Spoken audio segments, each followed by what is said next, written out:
This is Stretch Tracks Weekly. This week we're going to talk about the Land and Water Conservation Fund, how it's one of the greatest conservation tools that we have, but also how there is concern with all the chaos trying to pass a budget that some of the LWCF projects could fall through the cracks if Congress doesn't release funds. I also have a handful of news stories from the week. In Colorado, several ranchers were granted compensation for damages to their livestock herd from newly reintroduced wolves that could use up almost the entire wolf damage budget. Colorado Parks and Wildlife has a budget of $350,000 this year to compensate producers for killed, injured, or missing livestock, along with compensation for documented weight loss and reduced conception rates. In last week's commission meeting, one of the producers received $287,000 for their claim, which included 15 wolf-killed cows, along with reduced conception and calf weights compared to last year. During that same meeting, another rancher received $56,000 for their losses, bringing the total of the year to around $349,000. With several more depredation claims on the docket for the next commission meeting, the writing is on the wall that the year's request for compensation will far outweigh the allocated budget. Currently, money from hunting and fishing licenses cannot be used to pay for wolf damage. Instead, it is paid out through the state's general fund and other wildlife funds. Time will tell how the state decides to deal with this issue and if they'll find the money to pay out future claims. In Wyoming, black-footed ferrets face a tough year ahead as key employees have been fired and funding has been frozen from the Department of Government Efficiency efforts. While I try to highlight news relevant to hunting and fishing, I think this one is worthwhile because of the conservation success story behind it and how black-footed ferrets can kind of serve as a canary in the coal mine in terms of indication of health on the landscape. I'm also biased because I used to work with black-footed ferrets in a previous job and I think they're cool. So, the story behind them is cool because they were thought to be extinct, but in 1981 in Meeteetse, Wyoming, a rancher's dog found one indicating a population still existed. The remaining ferrets were captured and put into a captive breeding program, allowing them to build up numbers and release them back into multiple sites in the wild. But the same reason that they nearly went extinct is a huge management challenge now, and that's the fact that they need large, robust populations of prairie dogs to prey on and to sustain them. So as we settled the West, prairie dogs were viewed as vermin and competition, so they were poisoned and shot out of the majority of their range. So no prairie dogs equals no ferrets. So now the problem is we don't have these large, robust remaining prairie dog populations, and the ones that do exist end up getting plague, which nearly wipes out the population, and so no food for the ferrets. Long story short, it now requires a very heavy-handed approach to sustain big prairie dog populations that can support the ferrets. It requires a quick, large-scale, orchestrated response to fog these prairie dog holes with insecticides that kill the fleas that carry the plague. And now, the individuals who work on these projects are concerned that the infrastructure and funding is not in place to make it happen.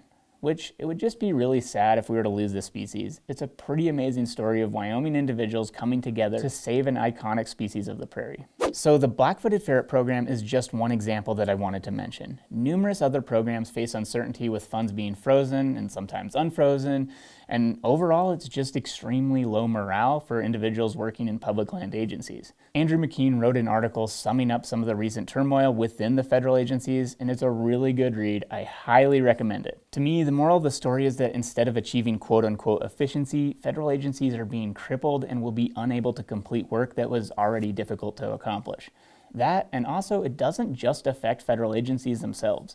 Many habitat and conservation projects rely on state agencies and private contractors, but with the grant money being unavailable in many cases, the feds cannot pay the state nor the contractors for their work. One of the people that McKean interviewed in this article made a really interesting point, and that was that calling out the Trump administration does nothing and will get you nowhere. They said, quote, "If you attack them publicly, all you're doing is taking yourself off the battlefield for the next 4 years," end quote. This anecdote to me anyway is instrumental for dealing with wildlife and habitat issues for the next 4 years. Rather than attacking the administration, conservation groups are going to have to get creative with how they approach an issue. Another individual was quoted in the article in reference to the administration and Department of Government Efficiency saying, quote, "Once they get through the first phase of reductions in efficiencies, they're going to have unrealistic, ridiculous metrics for the agencies to hit to achieve their statutory mission. In order to meet these goals, agencies are going to have to rely on partners like Pheasants Forever, Ruffed Grouse Society, Mule Deer Foundation, and Rocky Mountain Elk Foundation to deliver.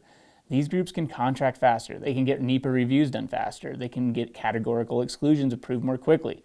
So there's going to be an increased reliance on established partners that have proven to be bipartisan that have a track record of delivering conservation benefits," end quote. So basically, they're going to have to play by the administration's rules if they want to get anything done. And by using a smaller government approach and increased private sector participation, it might still be possible to get some conservation work done. In Montana, the legislature is halfway through with some interesting things coming out of the woodwork. HB 676 was somewhat under the radar to hunters and anglers, but it recently passed out of the House and is heading to the Senate. And this bill has the potential to sell off a significant amount of state trust land. The bill has to do with water rights, but a section of it details that if a landowner holds water rights on a portion of isolated state trust land and wants to purchase it, the state would have to sell it to them.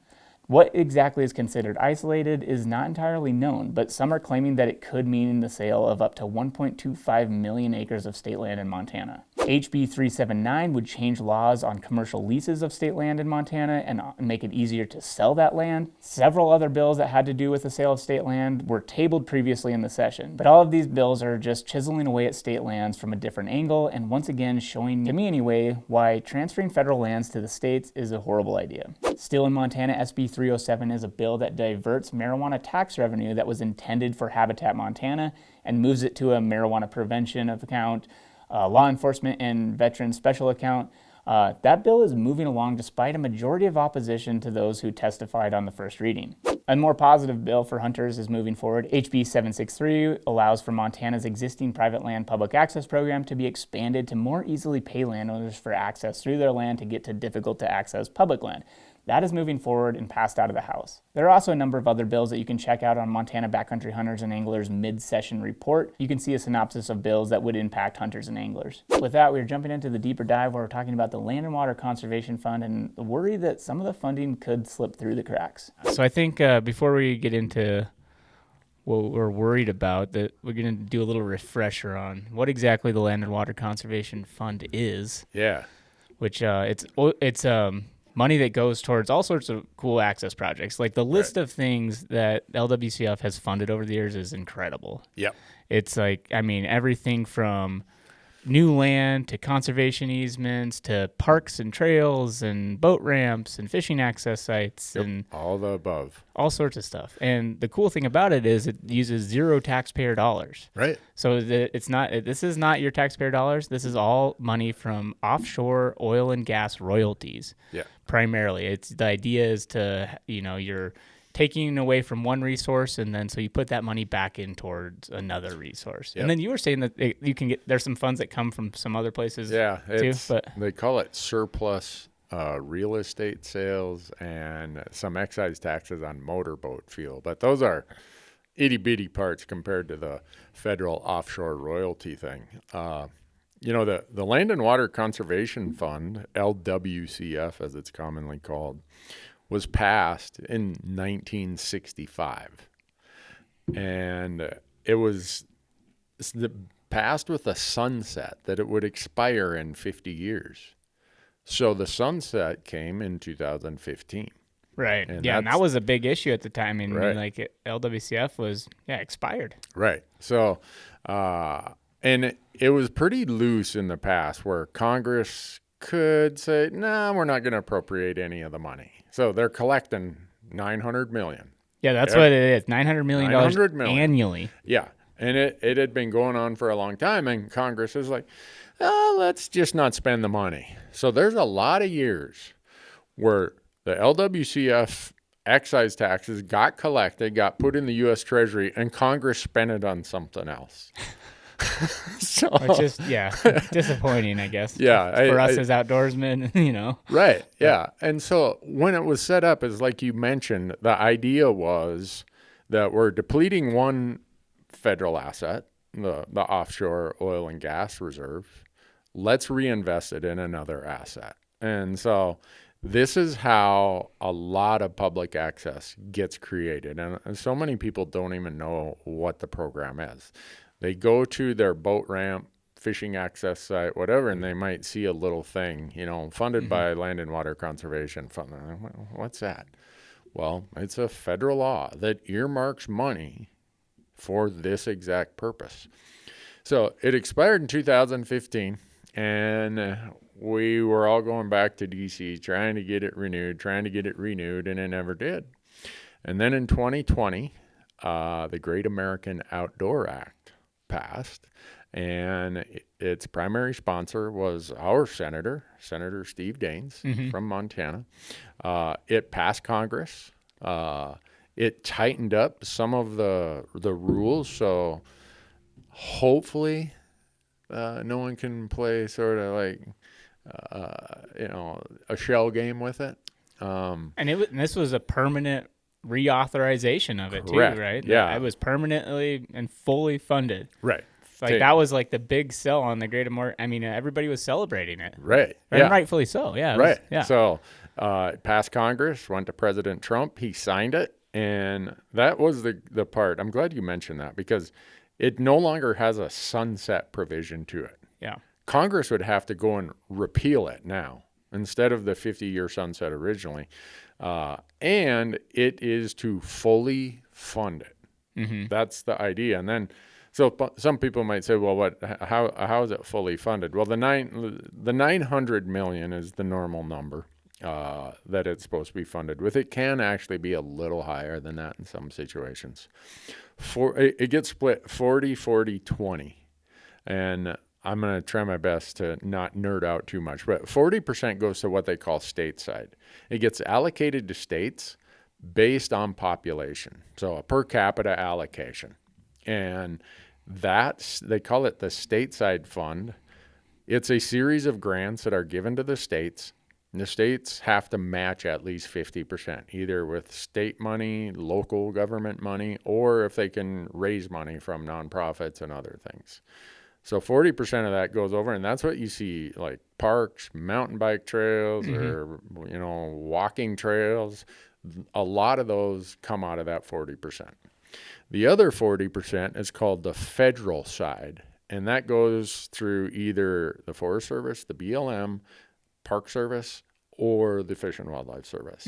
So that 40% and that's the part that we see the most of in the West, is it's for inholdings, it's to improve access, it's to make land management easier. There's kind of a scoring system for each project that gets submitted, and a lot of projects get submitted for funding.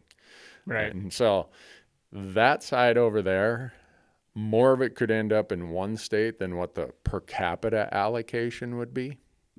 But that's a big chunk of money. And that's kind of how it works. The 20% in between, a lot of that usually ends up for deferred maintenance. For we have this huge backlog. It's a pretty wide band of how the other 20% could be used. Yeah. It's based on, I think it's called based on program priority.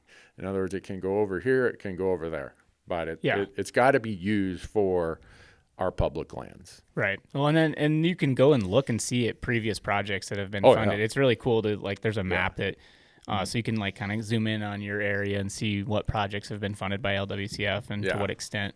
And then there's all these projects that have been authorized, right? Or I guess I'm not sure what the proper terminology is, but they've been allocated the funds this year. So you can go and look up. I mean, it was for the 2024 LWCF fund. So you can go and look at this. You have a report, and I found another one online that just kind of has all of these projects listed out. And it's pretty crazy. It's cool. You can look through all of these different, just starting off, it's 2,008 acres, another 2,000 acres, 12,000 acres, 695 acres. And a lot of these are purchases, or they might be conservation easements if you read the fine print. But the total acres for 24 was 206,000, almost 207,000 acres. Right. Yeah. It's crazy. It's this is a very large impact thing. It's not just a little, I don't know. It's the scale at which it operates on is kind of crazy. Yeah, and that list I sent you were the ones that were deemed to be hunting and fishing access projects. Right. Yeah. So there's a lot more. Yeah, there's way more than that. But so they range from Alabama to Alaska to Wyoming to Montana to Michigan to there are projects everywhere. So this list, along with other projects, so when we're talking about how you submit projects for funding, a huge list goes to one of the four agencies on the federal side, and it's scored based on what's the cost, how much other access does it provide? So if one of these is a 200-acre purchase, but it solves an access problem to 10,000 acres, that's going to rank really high. Gotcha. So there's a ranking process for every project. How much money is, say, a nonprofit willing to throw into the deal? How much money or how much value will the landowner leave on the table? Mm-hmm. So it's not like you just throw it at a dart at a board, or it's, who do you know? Yeah, not everything gets funded still. Like there's a lot Right. of people that submit that, or it just ranks lower too, like you said. But yeah. Yeah, there ends up being way more projects than there is money. Mm-hmm. So because of that, you got to rank them. And so all of these ones made the final cut. Right. So Congress, it goes to the committees in Congress, and they approve them. Yeah. And then in the budget process, they appropriate the money. It says, okay, we've approved all these projects. Here's how much money is appropriated in the budget for that. Well, right now, a lot of these projects are still hanging out there. They haven't been closed yet. So so the money hasn't transferred hands, essentially. Right. And so I've been trying to figure out what the heck is the delay. What are we going to lose some of these projects just because of delay? Right, because you said that there'll be like a buy-sell associated with each project, right? And at some point, there's got to be a date on that contract that if the money isn't transferred or there isn't a check written by that date, then that's going to be void. Yeah. A lot of these have been negotiated and working hand in hand with a private landowner or a timber company or whoever owns the land that will be purchased or that will have an access easement or whatever. These have been in process for 3 to 5 years. Yeah, so it's a long time coming for the landowner, all the people working on the project, everybody involved. It's right. And I'll just use an example. And it usually talks about who the participating group is here. Like it might be, there's some that are the Elk Foundation, there's Nature Conservancy, Trust for Public Lands. There's a lot of nonprofit groups that are doing the work out here. And then they enter into a buy-sell and say, look, we'll make a 5% down payment to lock this up until June 30 of 2025, whatever date they agree on. Yeah. Well, if the deal doesn't close by whatever that date is, usually the group that fronted their money is going to lose it. Yeah. And the landowner probably has some very wealthy people or some other folks banging on their door saying, look, we didn't think you were serious about selling this to a nonprofit, but if that deal falls apart, we'll write you a way bigger check. Right. So in our backyard, we lost one of the best projects ever because Congress delayed and dragged their feet.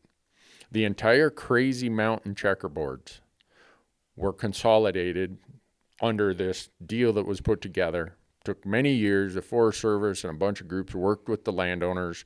All that checkerboard that we just did a big land exchange, very controversial.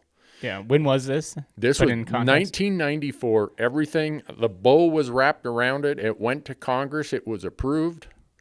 And when the new Congress came in January of 1995, they cut it out of the budget.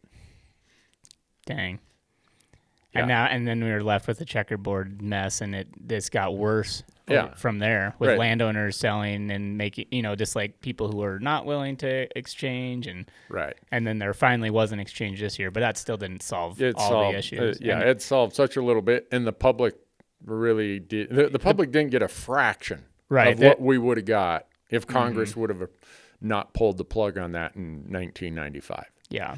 So the point of all this is creating public access by use of this money is not just showing up and asking for a $5 donation. Can we get a $5 gift certificate here? This is serious work. This is why these land trust groups and conservation groups have land staffs called land project staff. Yeah. And that's what they do. They go out and put all this stuff together. So it's an unbelievably effective program. I can assure you every person watching this or listening to this has benefited in their hunting or fishing from the Land and Water Conservation Fund. Right. Absolutely guarantee it, unless you just hunt one little 100-acre piece that's all private. Mm-hmm. Yeah, so one of the issues that could be throwing a wrench into it right now is the fact that Congress hasn't passed a full budget. Like that's what was going on this last week. It was, contentious issue, and they finally passed a continuing resolution that it passed the House. Right. Yeah. Oh, sorry. Yeah, the House. So it hasn't passed the Senate yet. So that could still throw a wrench into it. But even at that point, looking at the continuing resolution, there's nothing specific in it about Land and Water Conservation Fund. I mean, some of the projects might get funded, and this is where it's like ambiguous. We're not sure at this point. We're just like, but it seems like one of those things that in all of the chaos that could slip through the cracks. Right. And if it slips through the cracks and these, bills go unpaid essentially, then that's what we're talking about. Right. Some of this stuff could just fall through, and like some of these amazing access projects could just disappear. Don't get completed. And then like you said, it's not just this year. They've been a lot of these I'm sure they've been working at for years and years to finally get ranked high on the list, to get approved, to get all of these pieces falling together. And then in the final stage to just fall through the cracks, it'd be so sad. And we're still hopeful that is not going to happen. Right. Yeah. So people may not realize the consequences of a Congress that refuses to pass a budget. Right. The fiscal year of the federal government ends September 30th. So back when Congress was functioning, they would have their budget ready to go before October 1st of the new fiscal year. Well, now they never do that. So we get this thing called CRs, continuing resolution. And it just is like, okay, keep making your necessary expenditures and we'll kind of like a line of credit. We'll cover the checks. Right. But we're not going to pass a full budget yet. Because budgets end up being contentious and fighting and arguing. So the House just passed a continuing resolution this week. Yeah. It's being debated in the Senate today, and if it doesn't pass by tomorrow and get signed by the president, the government shuts down. Mm-hmm. So in this whole budget process, things like this can get lost, or the clock runs out on some of these buy-sells. The other thing that in my calling around and trying to figure out what's the status on a lot of this stuff is these are complex transactions that require attorneys, appraisers, all kinds of. I mean, this isn't like going down and buying a pencil. Yeah. There's deeds, there's titles, there's alterations to deeds. Like if it's a conservation easement, you need attorneys who say, "Hey, the public now has an access right across this private land. We're going to pay you this money for this access right." You got to go alter the deed of that landowner, and then record that deed at the courthouse for the public to see, hey, you have access across that. And so they're really complicated to even get once Congress funds and approves and the money's ready and you go do a closing just like you would, if you bought a house. Mm-hmm. You go to a title company and you do a closing. Well, just having the people and resources to do these closings and complete the transactions is a challenge right now. Yeah. And so. Yeah. And then obviously Land and Water Conservation Fund is one of the big ones. That's but there's other stuff that's slipping through the cracks too. Like I mentioned it last week as one of the news topics, the voluntary public access and habitat incentive program.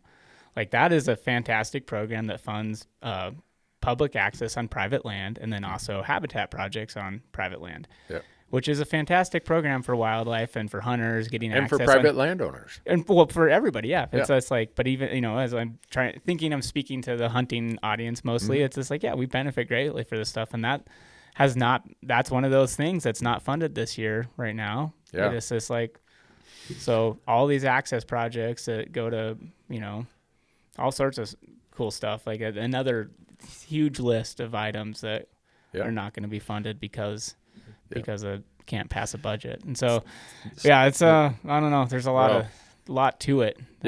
Normally we have if we can, we try to have a, if you want to call it, call to action. What I'm telling people is stand by. Right. Because I'm calling and emailing so many people. I'm sure they're like, what, does Newberg not have anything else to do? Because they're getting a call or an email from me every few days because I'm trying to figure this out. And I am here to tell you, if I find out that there's somebody intentionally trying to kill these land and water conservation projects, we're going to do another piece. And it's going to be a call to action with some phone numbers and some emails and say, light them up. Yeah. But the other thing we might find out is there are some people who stuck their neck out and said, even in a continuing resolution, I wanted to make sure these 22 projects got funded because they're on a tight timeline. Mm-hmm. I'm also going to give those names and phone numbers and say, send them a pat on the back and a thank you. Yes. Yeah. So I guess that one is kind of a standby. Right. We'll have to see what happens, but yeah, a lot's going to happen. I mean, we'll know more by the end of the week, I guess. Yeah. Today, as this is going out. Yeah. And so you take this 207,000 acres and you think about how much access to, because one of the priority items are these in-holdings, are these small parcels that control access to other places. Mm-hmm. So the value of that 207,000 acres might be way greater than just the acreage itself that we're talking about. And if we want to improve access, to spread out hunting pressure, to get us access to where more animals are for hunters, this is how it happens on a large scale.